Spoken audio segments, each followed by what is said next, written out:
హల్లెలూయా హల్లెలూయా. క్రీస్తునందు ప్రియమైన దేవుని బిడ్డలారా, యేసుక్రీస్తు పరిశుద్ధ నామమున మీ అందరికీ హృదయపూర్వకమైన వందనాలు తెలియజేయుచున్నాను. ఈ వాచ్ నైట్ సర్వీస్లో 10 నిమిషాలు దేవుని వాక్యాన్ని మనము ధ్యానం చేద్దాం. పాత సంవత్సరానికి వీడ్కోలు పలుకుతూ నూతన సంవత్సరములో ప్రార్థనాపూర్వకంగా ప్రవేశించుటకు సర్వాధికారి దేవుడు కృప చూపాడు. 10 నిమిషాలు దేవుని వాక్యాన్ని ధ్యానం చేద్దాం. యిర్మీయా గ్రంథం 33వ అధ్యాయం 8వ వాక్యం. యిర్మీయా గ్రంథం 33వ అధ్యాయం 8వ వాక్యం. వారు నాకు విరోధముగా చేసిన పాప దోషమును నిలువకుండా వారిని పవిత్రపరుతును. వారు నాకు విరోధముగా చేసిన దోషములన్నిటిని తిరుగుబాటులన్నిటిని క్షమించెదను. భూజనులందరి ఎదుట వారు నాకు ఇష్టమైన పేరుగాను స్తోత్ర కారణముగాను ఘనతాస్పదముగాను ఉందురు. ప్రియులారా, అక్కడ రాయబడిన మాట ఈ సంవత్సరపు వాగ్దానం. వారు నాకు విరోధముగా చేసిన పాపమును దోషమును నిలవనివ్వకుండా నేను వారిని పవిత్రపరుస్తాను. ఈ 2023వ సంవత్సరంలో నీవు చేసిన పాపము, శాపము, అతిక్రమములు, నీవు దాచిపెట్టుకున్న వాటన్నిటినీ దేవుడు నిలవనివ్వకుండా వాటిని తీసివేసి నిన్ను పవిత్రపరిచి తన రాకడకు నిత్య సియోనుకు సిద్ధపరుచుకుంటానని సర్వాధికారి దేవుడు తెలియజేస్తున్నాడు. విడిచిపెట్టవలసిన వాటిని విడిచిపెట్టుటకు ఇది మిక్కిలి అనుకూలమైన సమయం. ఈ రోజుకి కూడా విడిచిపెట్టకపోతే క్రొత్త సంవత్సరములో అదే మురికి బట్టలతో, మురికి జీవితముతో ప్రవేశము కలిగి నడిస్తే ఆ సంవత్సరము దయాకిరీటం కాదు, కానీ ఆ సంవత్సరం అంతా ఈ సంవత్సరం ఎలా జరిగిందో ఆ సంవత్సరము కూడా అదే పాత స్వభావం. అందుకు లేఖనాలు సెలవిస్తున్నాయి, ప్రాచీన స్వభావమును విడిచిపెట్టి నూతన నవీన స్వభావమును ధరించుకోమంటున్నాడు. సప్త సంఘాలలో ఒక సంఘముతో భక్తుడైన యోహాను లేఖను రాస్తూ అంటాడు, మీరు జీవించుచున్నారన్న పేరే కానీ నీవు చనిపోయిన వాడివి. సార్దీసు సంఘముతో ఈ మాట అంటాడు, నీవు జీవించుచున్నావన్న పేరే కానీ చనిపోయిన వాడివి. అంటే నీ క్రియలను నేను ఎరుగుదును, నీవు బ్రతికి ఉన్నావు అనుకుంటున్నావు, కానీ పాపపు విషయంలో చచ్చిపోయిన వాడివి. అతిక్రమములను దాచిపెట్టుకున్న వాని విషయములో చనిపోయిన వానివి. ఒప్పుకోవలసిన వాటి విషయంలో ఒప్పుకోకుండా చనిపోయావు. విడిచిపెట్టవలసిన వాటి విషయంలో విడిచిపెట్టకుండా నీ జీవితము పతనానికి వీడ్చబడుతుంది. జీవించుచున్నానన్న పేరే కానీ నీలో ఏ మంచి క్రియ లేదు. జీవించుచున్నానన్న పేరే కానీ నీలో వ్యక్తిత్వపు క్రియలను సరిదిద్దే గుణాలు ఏమీ మార్చబడలేదు.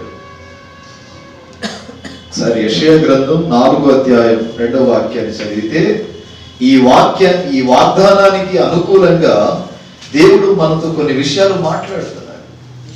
నీ పాపమును క్షమిస్తా నువ్వు ఒప్పుకుంటే. ఆ దినమున యెహోవా చిగురు మహిమయు భూషణమునగును ఇజ్రాయెలులో తప్పించుకొనిన వారికి భూమి పంట అతిశయాస్పదముగాను శుభలక్షణముగాను ఉండును. సియోనులో శేషించిన వారికి, యెరూషలేములో నిలువబడిన వారికి. ఆ దినమున యెహోవా చిగురు మహిమయు భూషణమగును, ఇశ్రాయేలులో తప్పించుకొనిన వారికి భూమి పంట అతిశయాస్పదముగా శుభలక్షణముగాను ఉంటుందంట. మహిమ అనేది ఆ దినమున యెహోవా చిగురు మహిమ. చిగురు దేనికి సాదృశ్యం? యేసుక్రీస్తు ప్రభువుకు సాదృశ్యం. దావీదు చిగురును యూదా గోత్రపు సింహము అగు సర్వాధికారియకు దేవుడు ఈ ముద్రలు విప్పుటకు యోగ్యుడు అంటాడు. ప్రకటన 5:1, జకర్యా 5:1. ఏ ముద్రను విప్పుటకు యోగ్యుడు ఇతడు అంటే, ఇదిగో ఎగిరిపోయే పుస్తకము ఒకటి వచ్చి వారుతుంది. సింహాసనం ఎదుటకు వెళ్ళినప్పుడు, సంఘం ఎత్తబడిన తర్వాత సింహాసనం ఎదుటకు వెళ్ళినప్పుడు ఆ సింహాసనం ఎదుట 7 ముద్రలు వేయబడిన ఒక చుట్ట ఉంటుంది. ఆ చుట్టను విప్పుటకు దావీదు చిగురును యూదా గోత్రపు సింహము. దావీదు చిగురు యెషయా మొద్దు నుండి చిగురు పుట్టెను. యెషయా గ్రంథంలో రాస్తాడన్నమాట. యెషయా మొద్దు నుండి చిగురు పుట్టాడు. ఆ చిగురు నేను ప్రకటిస్తున్న క్రీస్తు. గడిచిన సంవత్సరాలన్నిటిలో 23వ సంవత్సరపు దయాకిరీటంగా ఇచ్చాడు దేవుడు. ఎందరో కాలము చేసుకొని వెళ్ళిపోయారు. ఆ సేపటికి మాట్లాడిన వారు మరికొద్దిసేపటికి ఫ్రేముల్లోనూ బ్యానర్లో చూసుంటాం.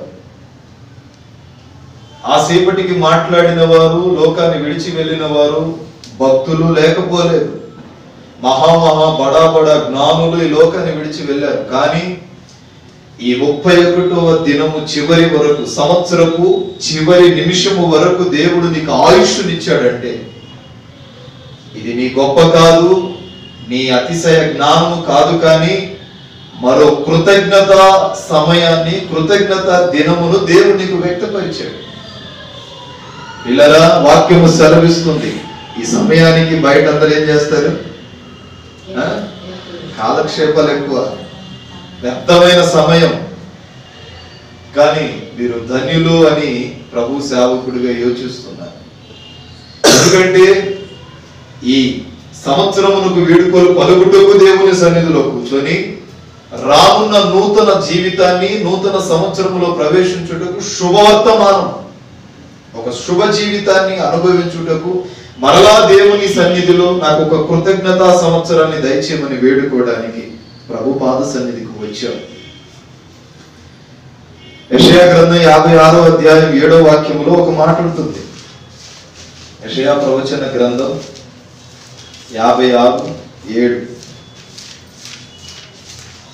నా ప్రార్థనా మందిరములో ఎవరిని ఆనందింపజేస్తాడు? సంవత్సర ప్రారంభంలో కృతజ్ఞతగా ఉండేవాడు సంవత్సరం అంతా ఆయన వాగ్దానం ప్రకారం వాక్యపు నీడలో బ్రతికే వాడిని తన ప్రార్థనా మందిరములో ఆనందింపజేస్తాడంట. సంవత్సర ప్రారంభంలో ఒక రోజు వచ్చి సంవత్సర చివరిలో మళ్ళా ఒక రోజు వచ్చేవాడే కాదు. దేవుని వాక్యమును త్రోవగా, దేవుని వాక్యపు వెలుగులో తన జీవితాన్ని కట్టుకోవాలి అనుకున్న వారిని తన మందిర ఆవరణములో ఆనందింపజేస్తాడంట. ప్రార్థన చేశారా? వాగ్దానం నెరవేర్చబడితేనే వాగ్దానం ఇస్తా, అంతేనా? ఎందుకు చెప్తున్నానో అర్థం చేసుకోండి. వచ్చేటప్పుడు కూడా ప్రార్థన చేసుకుని వచ్చాను నేను, అప్పుడు దేవుడి వాగ్దానం ఇచ్చాడు నాకు. వాగ్దానం నెరవేర్చబడితేనే. ఇప్పుడు ఫస్ట్ క్లాస్ చదువుతున్నాను, ఫస్ట్ క్లాస్ చదివేటప్పుడు దాంట్లో పాస్ అవ్వలేదు. ఆ సిలబస్ అంతా మరుసటి సంవత్సరానికి ఏమైంది? బడెన్ అయిపోతుంది. మరుసటి సంవత్సరానికి ఈ సిలబస్ బడెన్ అవుతుంది. అట్లాగే వచ్చే సంవత్సరపు వాగ్దానం, ఈ వాగ్దానం నెరవేర్చబడకపోతే వచ్చే సంవత్సరపు వాగ్దానం, ఈ వాగ్దానం రెండేమవుతాయి? బడెన్ అవుతుంది. దావీదుతో ప్రభు అంటాడు, నాతో నీవు చేసుకున్న నిబంధన ముందు దాన్ని నెరవేర్చుకో, ఆ తదుపరి క్రొత్త నిబంధన కొరకు ఎదురు చూడు. అంటే నూతన వాగ్దానం కొరకు ఎదురు చూడు అంటాడు. పలుమార్లు ఈ నెలలో ఎందుకు చెప్తున్నానో మనసున పెట్టుకోవడం మంచిది. వాగ్దానం నెరవేర్చబడకుండా వాగ్దానం తీయకూడదు. వాగ్దానం నెరవేర్చబడితేనే వాగ్దానం తీయాలి. ఇక్కడ అంటాడు, నీవు చేసిన పాపమును, శాపమును, అతిక్రమములను, క్రియలను అన్నిటిని క్షమిస్తాను, నేను పవిత్రపరుస్తా. నా మందిర ఆవరణములో నిన్ను ఆనందింపజేస్తా. ఎప్పుడు? నా వాక్యపు వెలుగులో నీవు బ్రతికినప్పుడు, నా వాక్యానుసారంగా నీవు జీవించినప్పుడు, నా వాక్యపు నీడలో నీవు ఉన్నప్పుడు దీవిస్తాను. నా వాక్యపు వెలుగుల్లో నీ జీవితాన్ని కట్టుకోకపోతే, నీ బ్రతుకును స్థిరపరుచుకోకపోతే ఎన్ని నూతన సంవత్సరాలు వచ్చినా ప్రయోజనము లేదు. పాతదైన పులిసిన పిండి నీలో నుండి వెడలిపోవాలి. పరిశుద్ధాత్మునికి నీవు విధేయుడు అవ్వాలి. పరిశుద్ధాత్మ చేత నీవు నింపబడాలి.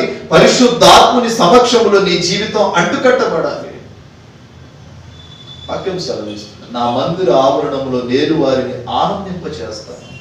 సంవత్సరము ప్రారంభము మొదలుకొని ఈ ముగింపు దశ వరకు, ఈ చివరి రోజు వరకు, చివరి గడియ వరకు, చివరి గంట వరకు, చివరి నిమిషం వరకు దేవుడు తన మందిర ఆవరణంలో నిన్ను ఆనందింపజేశాడు అంటే ఇది నీ నా గొప్పతనము కాదు. కోపించుచునే వాత్సల్యత చూపువాడు, కోపించుచునే ప్రేమ చూపువాడు. ఎన్నోసార్లు దేవుని మందిరం నుండి పారిపోయిన క్షణాలు ఉంటాయి. ఈ సంవత్సరంలో లాస్ట్ 10 నిమిషాలు శుద్ధీకరించుకోవడానికి అవకాశం ఇస్తాను, ప్రార్థన చేసుకోవడానికి. ఎన్నోసార్లు దేవుని మందిరం నుండి వెడలిపోయిన గడియలు ఉంటాయి. ఎన్నోసార్లు దేవుని సన్నిధి నుండి త్రోసివేయబడిన సమయాలు ఉంటాయి. ఎన్నోసార్లు సమస్య వచ్చిందని, బాధ వచ్చిందని, ఇబ్బందులు వచ్చాయని, అవమానాలు వచ్చాయని దేవునితో జగడమాడిన అనుభవాలు ఉంటాయి. నాకేం చేసావయ్యా నువ్వు అన్న అనుభవాలు ఉంటాయి. వాటిని శుద్ధి చేసుకో. పాతదైన పులిసిన పిండి నీలో నుండి బయటికి వెళ్ళిపోయి నీవు పరిశుద్ధపరచబడి పవిత్రపరచబడితే పరిశుద్ధుడైన దేవుడు నీ మీద తన ఆత్మను కుమ్మరిస్తాడు. ఈ నూతన సంవత్సరంలో నవజీవన మార్గములో నిన్ను నడిపిస్తాడు. సంవత్సరపు దయా కిరీటాన్ని దేవుడు నీకు ధరింపజేస్తున్నాడు. ఈ దినమును చూడక ఎందరో ఈ లోకాన్ని విడిచి వెళ్ళారు. కానీ వాక్యం సెలవిస్తుంది, ఏవేలు గ్రంథములో 3వ అధ్యాయం 21వ వాక్యంలో ఒక మాట ఉంటుంది. సంవత్సరమంతా కాయుము ప్రభువా. ఏవేలు 3:21 నిరకల నీడలో నల్లో కలకాలముగా తాయుము ప్రభువా. నీ సన్నిధానములో నీవే ఆధారము యేసయ్యా, నీవే నా ప్రాణము, నీవే నా సర్వము దేవా, నీవే నా స్పందము.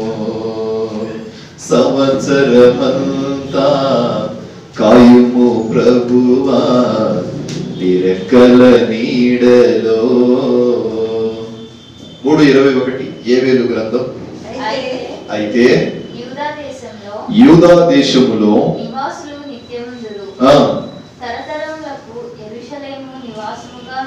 తరతరములకు యెరూషలేము నివాస స్థలముగా ఉండును.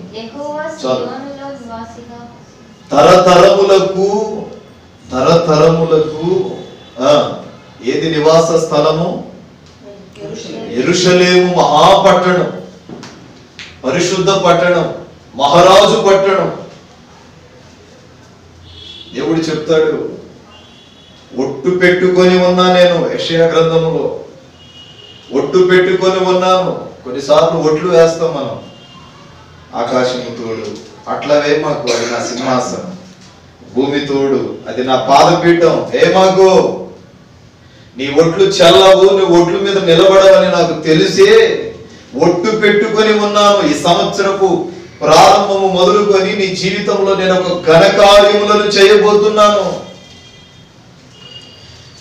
యెషయా 54:7 ఉంటుంది అనుకుంటా బహుశా. ఒక గొప్ప కార్యాలు నేను చేయబోతున్నాను. ఒట్టు పెట్టుకొని ఉన్నాను. నీవు పెట్టే ఒట్లన్నీ మరలా తప్పిపోతావేమో, కానీ ఇదిగో నేను ఒట్టు పెట్టుకొని ఉంటే ఇది ఇదిగో దానిని నెరవేరుస్తాను, నిబంధన జనముగా నేను మారుస్తాను. యెహోవా నిన్ను పిలుచుచున్నాడు, నిమిషమాత్రము నేను నిన్ను విసర్జిస్తే సాతాను పట్టుకుంటాడు. విసర్జిస్తే సాతానుడు పట్టుకుంటాడు. ఎప్పుడు మృంగుదుమా, ఎప్పుడు దొరికితే పట్టుకుందామా వాడు ఎదురు చూస్తున్నాడు. కింద వచనములో లాస్ట్ పేరాలో లాస్ట్ లైన్ లో అంటాడు, ఇదిగో నేను ఒట్టు పెట్టుకొని ఉన్నాను. ఈ సంవత్సరపు వాగ్దానం, నువ్వు తీయబోతున్న వాగ్దానంలో ప్రభు నీతో మాట్లాడుతున్నాను. ఒక నిబంధన చేశాను, నేను ఒట్టు పెట్టుకొని ఉన్నాను. ఆ వాగ్దానమును నీ జీవితములో 2024వ సంవత్సరపు దయా కిరీటముగా నెరవేర్చబోతున్నాను. గడచిన సంవత్సరాల అన్నిటికీ భిన్నముగా అత్యధికమైన ఆశీర్వాదముతో నేను నిన్ను తృప్తిపరచబోతున్నాను. కారణము నీ పాపములను క్షమిస్తున్నాను, నీ అతిక్రమములను క్షమిస్తున్నాను. నీవు దాచుకున్న ఎవరికి తెలియదులే అని నువ్వు చేస్తున్న అతిక్రమములన్నిటినీ క్షమిస్తున్నాను. కారణం నిన్ను పవిత్రపరచాలని, పరిశుద్ధపరచాలని. ప్రియులారా, వాక్యము సెలవిస్తుంది, నీ జీవితాన్ని పరిశుద్ధమైన మార్గములో త్రోవలో నిలబెట్టడానికి క్రీస్తు ప్రభు 2023 సంవత్సరాల క్రితం ఈ లోకానికి నరవతారిగా వచ్చాడు. ఆయన చెబుతున్నాడు, నేను ఒక నిబంధన చేశాను, మీరు నిబంధన ప్రజలై ఉన్నారు. ఒట్టెందుకు పెడతాం?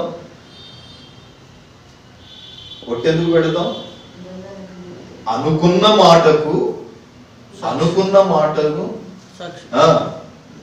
అనుకున్న మాటని చేస్తామో చేయమో అన్న అనుమానంలో పెడతాం. ఖచ్చితంగా వస్తానయ్యా,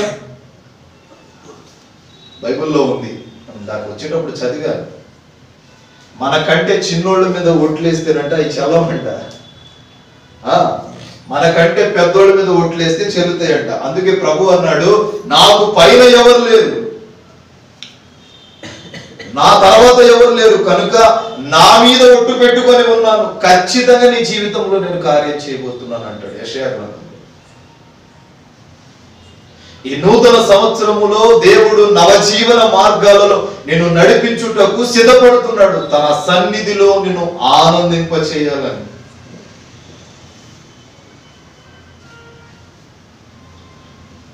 కీర్తనల గ్రంథం 65వ కీర్తన 3వ చరణం.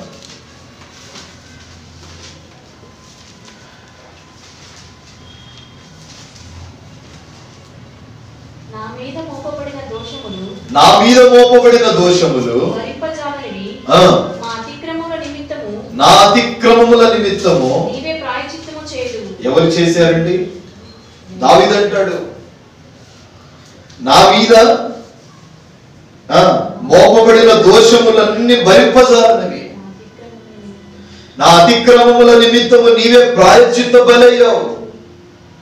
నేను అనుభవించవలసిన శిక్షను అనుభవించావు. ఎన్నిసార్లు చదివినా చదువుదాం అనిపించే కీర్తన ఒకటి ఉంది బైబిల్లో. ఏంటా కీర్తన? కాదు, ఏమా కీర్తన? సంవత్సర ప్రారంభం మొదలుకొని సంవత్సరపు చివరిలో బాగా చదువుదాం అనిపించింది ఒక కీర్తన ఉంది. సంవత్సర చివరిలో డిసెంబర్ నెలలో సేవకులు ఆ కీర్తన పదే చదువుతారు. ఏంటా కీర్తన? 124వ కీర్తన. ఇంటికి చదవండి, ఏముంటాయి దాంట్లో. పదే ఎంత చదివినా తనివి తీరా ఆశ పుట్టింది. ప్రియులారా, వాక్యం సెలవిస్తుంది, నీ దోషము నా దోషము మన ప్రభువైన క్రీస్తు కలువరి శిలువలో బలియాగముగా ఒక సమాధి చేసేసాడు. నీవు కూడా నీ మదిలో అలజడులుగా రేపే పాపము, కోపము, శాపము, అతిక్రమములు, వ్యభిచారము, దొంగతనము, నరహత్య, అబద్ధములాడుట, వ్యసనగొడ్డితనము, వాటన్నిటికీ సమాధి చేస్తావా?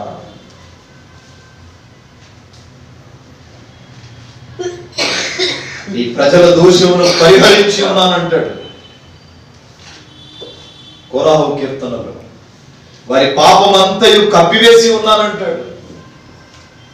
నీ ఉగ్రత అంతయు మానివేసి ఉన్నావు, నీ కోపాగ్నిని చల్లార్చుకొని ఉన్నావు, వారి పాపములన్నిటిని క్షమించి ఉన్నాను, నా కోపాగ్ని వారి మీద నేను ఇంకా కనపరచను. మా రక్షణకర్తవగు దేవా, మరలా మమ్ములను దయాకిరీటపు సంవత్సరమును దయచేయమని కోరాహు కీర్తనలో ఒక కీర్తనలో రాస్తాడు భక్తుడు. నీ కోపాగ్ని చల్లార్చుకొని ఉన్నావు. కారణం ఏంటో తెలుసా? నా పాపమును నేను నీ ఎదుట ఒప్పుకొని ఉన్నాను, నా అతిక్రమములను నేను నీ ఎదుట ఒప్పుకొని ఉన్నాను. నేను చేసిన మోసము, అక్రమంగా సంపాదించిన వాటిని సమస్తమును నీ పాదాల దగ్గర పెట్టేస్తున్నాను. వాక్యం సెలవిస్తూ విడిచిపెట్టకూడదు ఇంకా ఏమైనా ఉన్నాయా? ఈ రాత్రి విడిచిపెట్టు. మాసిపోయిన బట్టలు వేసుకొని బయటికి వెళ్తామా? వెళ్ళం. మాసిపోయిన హృదయం వేసుకొని మరలా క్రొత్త సంవత్సరంలో అడుగు పెడతావా? శుద్ధి చేసుకో. కల్మషము అంటిందేమో, మురికి గుడ్డవలే నీ ఉన్నావేమో, నీ హృదయం మురికి గుడ్డవలే మారిందేమో. ఇదిగో నాకును నీకును మధ్య రహస్య పాపములు అడ్డుగా ఉన్నాయి, వాటిని చెరిపివేసి అంటున్నాడు. వాటి నుండి బయటపడు. దేవుడు నివాసం ఉండవలసిన హృదయములో ఎవరెవరో నివాసం ఉంటున్నారు. దేవుడు నివాసము చేయవలసిన హృదయములో సాతానునికి గుడి కడుతున్నావు, విగ్రహారాధన చేస్తున్నావు. ఏ విగ్రహారాన్ని దాచావు? ఏ విగ్రహాన్ని దాచావు? ఇంకా మదిలో ఏ పాపాన్ని ఇంకా దాచిపెట్టి ఉన్నావు? ఈ నూతన సంవత్సరంలో ప్రవేశింపక మునుపు నా ప్రభు దానిని కొట్టివేసుకో అంటున్నాడు. క్షమాపణ పొందు.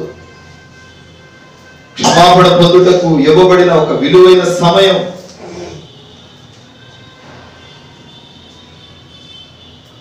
మంచు విడిపోవునట్లుగా నేను నీ అతిక్రమములను, మబ్బు తొలగునట్లుగా నీ పాపములను తుడిచివేసి ఉన్నాను. మంచు ఏం చేసింది? ఉంటదా? ఎండొస్తే మంచు ఉంటదా? మంచు విడిపోవునట్లు నేను నీ అతిక్రమములను, మంచు తొలగినట్లు, మబ్బు తొలగినట్లు నీ పాపమును తుడిచివేసి ఉన్నాను. దేవుడు నూతన సంవత్సరపు దయా కిరీటాన్ని నీ మీద అమర్చాలనుకుంటున్నాడు.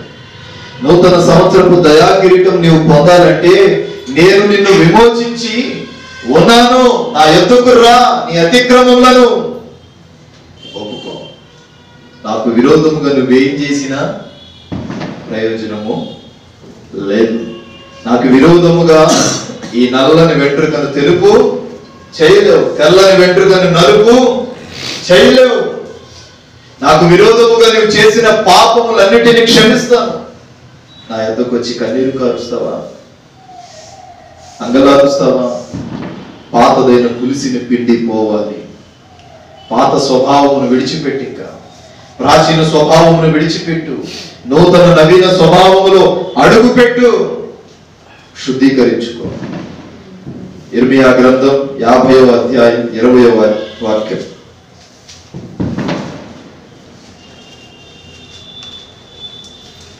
ఇర్మియా గ్రంథం 50వ అధ్యాయం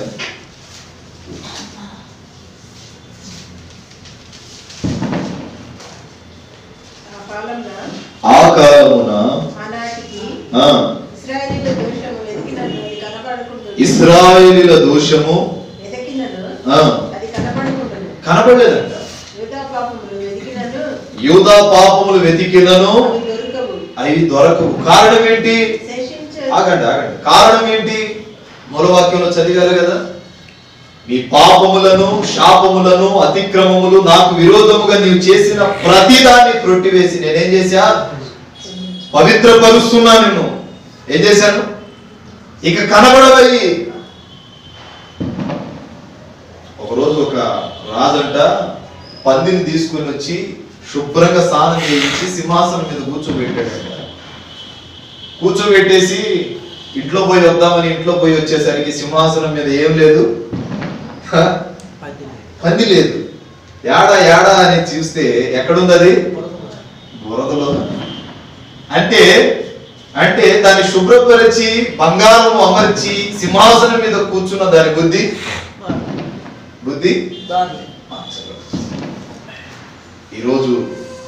ఈరోజు ఎన్ని సంవత్సరాలు వచ్చినా నీ బుద్ధి మారకుండా దేవునికి దగ్గరగా రాకుండా ఇంకా దూరంగానే వెళ్తున్నావేమో.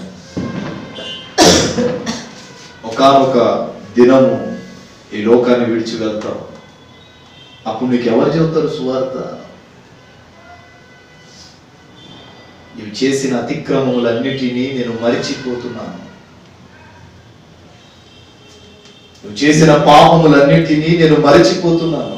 కారణం ఏంటంటే నేను పవిత్రపరచాలని, పరిశుద్ధపరచాలని, నాతో పాటు నా సింహాసనం మీద నేను కూర్చుండబెట్టుకోవాలని, నేను పరిశుద్ధపరచడానికి అతిక్రమ క్రియలన్నిటినీ కడిగి వేస్తున్నాను. యెహెజ్కేలు 36లో 33లో కూడా అదే మాట అంటాడు. ఏమంటాడంటే మీ దోషముల వలన మీకు కలిగిన అపవిత్రతను నేను తీసివేసి మీ పట్టణములలో మిమ్మల్ని నివసింపచేయువాడు పాడైపోయిన స్థలములను మరలా కడతాను. నీ దోషములన్నిటినీ క్షమించి పాడైపోయిన నీ జీవితాన్ని మరలా కడతా. ఎప్పుడు? నా దగ్గరికి వస్తే, నేను చెప్పినట్టు వింటే, నేను చెప్పినట్టు విని వాక్యపు వెలుగులో నీ జీవితాన్ని కట్టుకుంటే పాడైపోయింది నా బ్రతికి ఇంకా దేనికి పనికిరాదు. నేను బ్రతికి ఏ ఉద్ధరించాలి, నేను బ్రతికి ఏంటి ప్రయోజనం అని ఒకవేళ నీకు నీవే నీ జీవితం మీద ఓ సరైన గమ్యస్థానము లేక అటు ఇటు తిరుగుతున్నావేమో, పాడైపోయిన నీ జీవితాన్ని నేను మరలా కడతాను. నీవు నా యొద్దకు వచ్చి నేను పాపిని ప్రభువా అని ఒప్పుకుంటే నేను పరిశుద్ధత వైపు మళ్ళిస్తానంటున్నాడు. నేను పాపిని, నేను దోషములను దాచుకున్న వాడిని, నన్ను శుద్ధీకరించమంటే నేను నిన్ను శుద్ధి చేసి మరలా నీ గుడారమును కడతాను, నీ జీవితాన్ని మరలా పునర్నిర్మాణం చేస్తాను.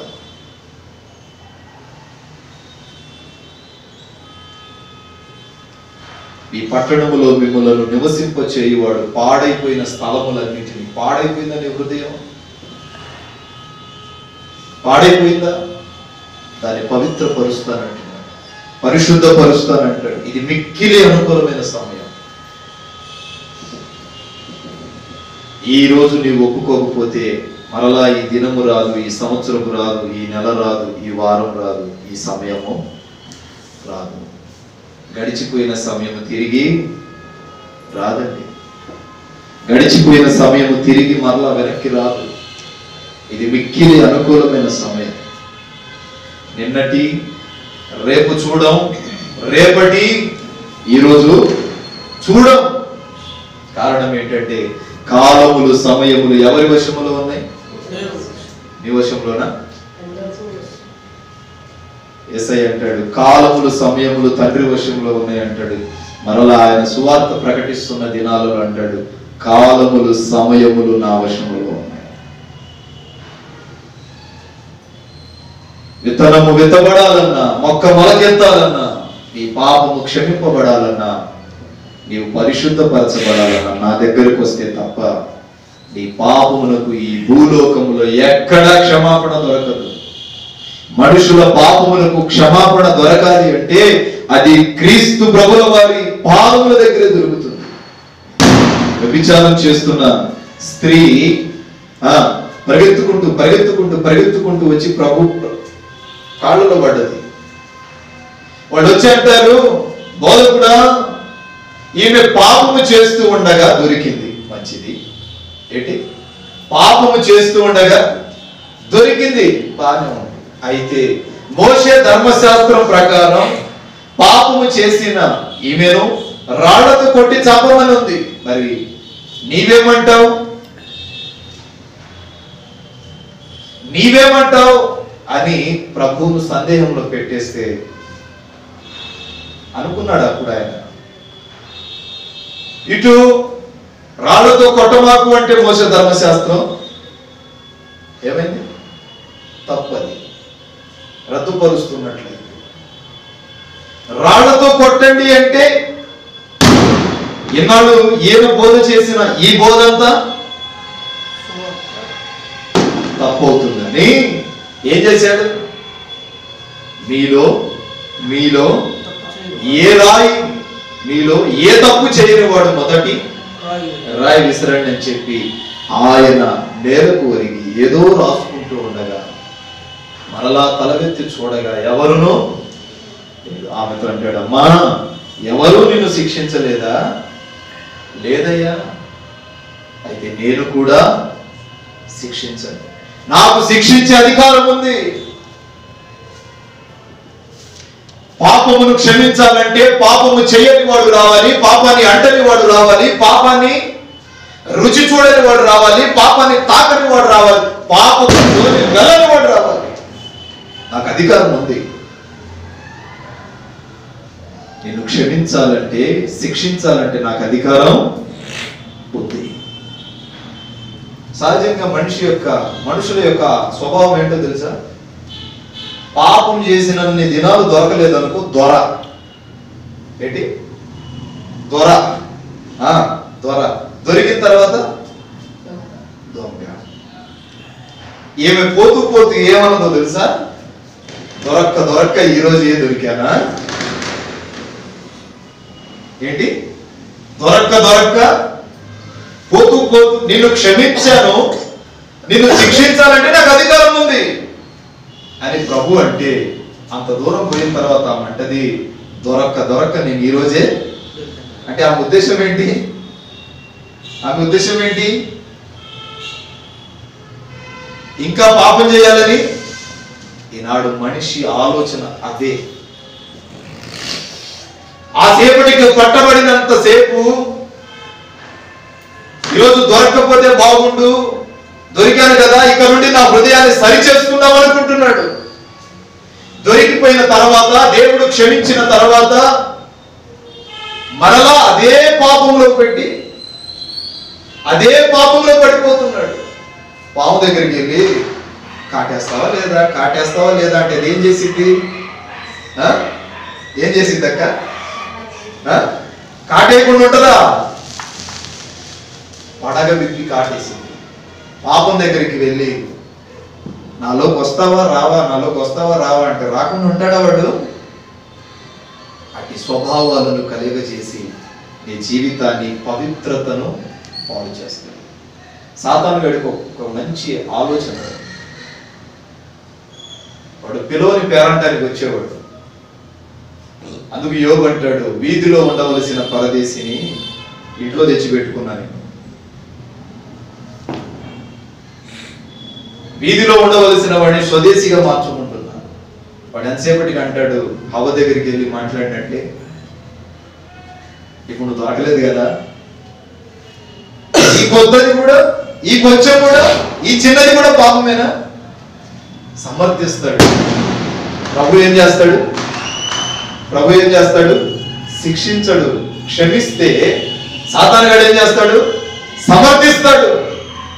ఇది కూడా పాపమేనా అంటే మనకేమనిపించింది? ఇది పాపం కాదంటలే. ఈ పాత సంవత్సరంలో విడిచిపెట్టి స్వస్తి చెప్పి ముగింపు పలికేది ఏమైనా ఉందేమో, దాన్ని విడిచిపెట్టు. నా మాట ఉద్దించడానికి వచ్చిన మీకా గ్రంథం 7వ అధ్యాయం 18వ వాక్యాన్ని చదువుదాం. మరొకరు హెబ్రీ పత్రిక 9వ అధ్యాయం 11వ వచనం. తన స్వాస్థ్యములో శేషించిన వారి దోషమును పరిహరించి వారు చేసిన అతిక్రమముల విషయమై వారిని క్షమించు దేవుడవైన నీతో సముడైన దేవుడు ఆయన కనికరము చూపుటయందు సంతోషించువాడు. నిరంతరము కోపముంచుడు. హెబ్రీ పత్రిక 9వ అధ్యాయం 11వ వచనం.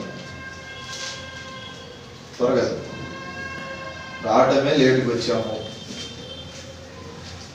హెబ్రీ పత్రిక 9:11.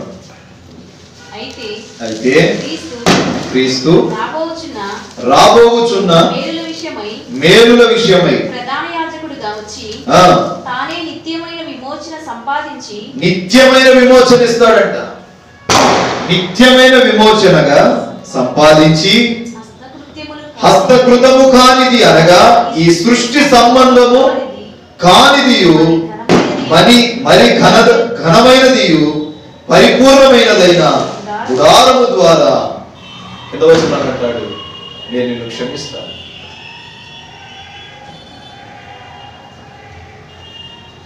విమోచన క్రయధనం, ఒక నిత్యమైన కట్టడ. పాత నిబంధనలో వారు చేసిన పాపమును కడుపుకోవడానికి ఏదో ఒక జంతువును బలించేవారు. అది ఆచార క్రమంలో జరిగింది. నూతన నిబంధనకు వచ్చేసరికి యేసుక్రీస్తు ప్రభువు బలైపోయాడు. అయినా మనుషులు వారి స్వభావాలు, ఆలోచనలు, బుద్ధి మార్చుకోవట్లేదు. యోహాను అంటాడు, యోహాను పత్రిక 1వ పత్రికలో, మీ ఆలోచన క్రియలను, మీ ఆలోచనలన్నిటినీ మార్చుకొని పవిత్రత వైపు నీవు అడుగులు వేసి పరిశుద్ధముగా నీవు బ్రతికిన క్షణమే నీ మీద దేవుని ఆత్మ వచ్చి వాలుతుందంటాడు. అయితే మనము వెలుగులో ఉన్న ప్రకారము మనము వెలుగులో నడిచిన ఎడల మనము అన్యోన్య సావాసము గలవారమై ఉందుము.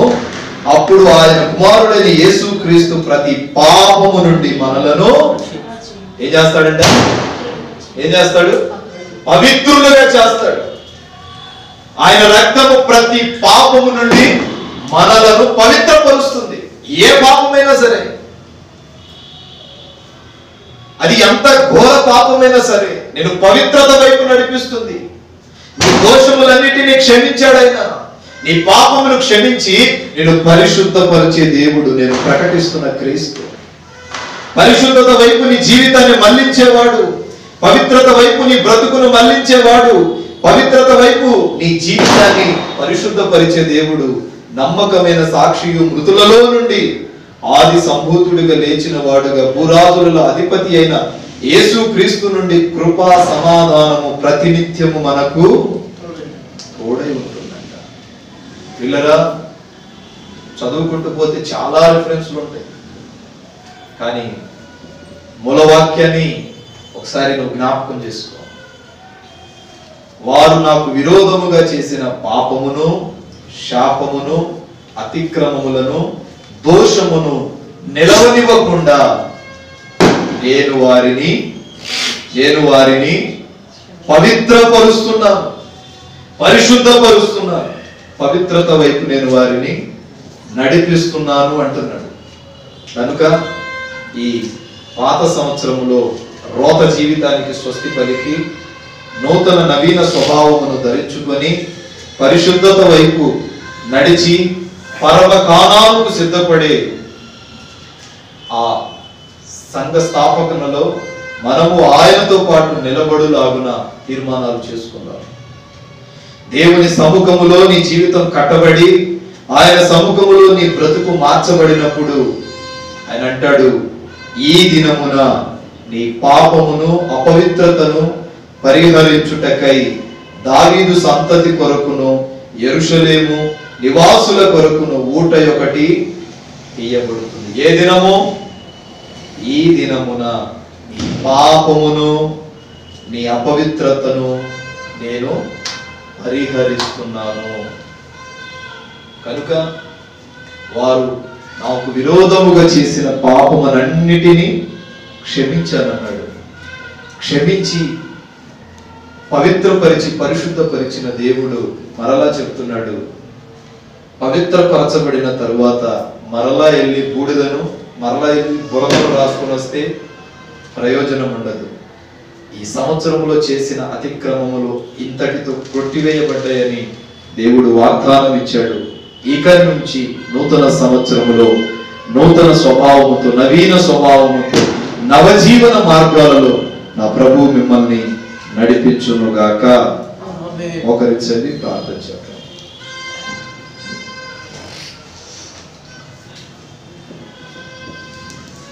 ఎవరికి వారు కొద్ది నిమిషాలు శుద్ధి చేసు. ఇది మిక్కిలి అనుకూలమైన సమయం, అంబరాలతో సంబరాలు చేసుకునే సమయం కాదు.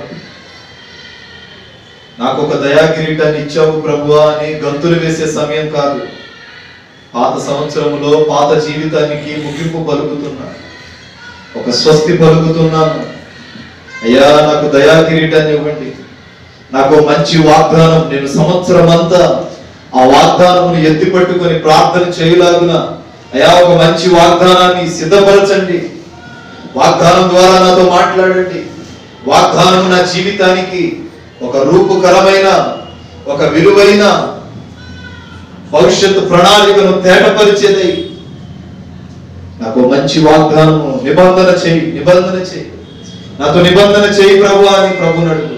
శుద్ధి చేసుకో, శుద్ధి చేసుకో, శుద్ధి చేసుకో. అయినా మా దోషములను క్షమించండి, మా పాపములను క్షమించండి, అతిక్రమములను క్షమించు. మేము దాచిపెట్టుకోకుండా ఈ సన్నిధిలో ప్రక్షాళన కొరకు అడుగుతున్నాము నాయన, విడిచిపెడుతున్నాం. పవిత్రపరచండి, మోకరించండి. మహాపరిశుద్ధుడు, కృపగలిగిన మా తండ్రి, పరిశుద్ధ పాదాలకు స్తోత్ర. ఈ పాత సంవత్సరములో ఈ చివరి అయా ఆరాధన కూడికను బట్టి స్తోత్రాలు. అయినా నీ సన్నిధిలో ఈ రోజు గడుపుటకు కృపనిచ్చావు. ఈ రాత్రి వేళ నీ సన్నిధిలో అయా నీకు మొరపెట్టుటకు మాకు సహాయం చేసావు. అందును బట్టి వందనాలు. మా పాత స్వభావం, పాత రోత జీవితానికి స్వస్తి పలుకుతున్నాను, విడిచిపెడుతున్నాను.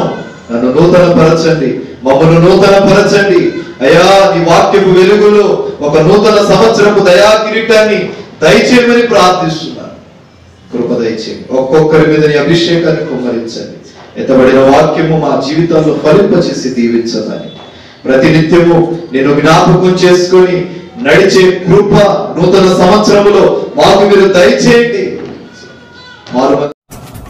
బ్రదర్ బి అభిషేక్ నాయక్, నాగేశ్వరం తండా, మాచువరం మండలం, గుంటూరు డిస్టిక్.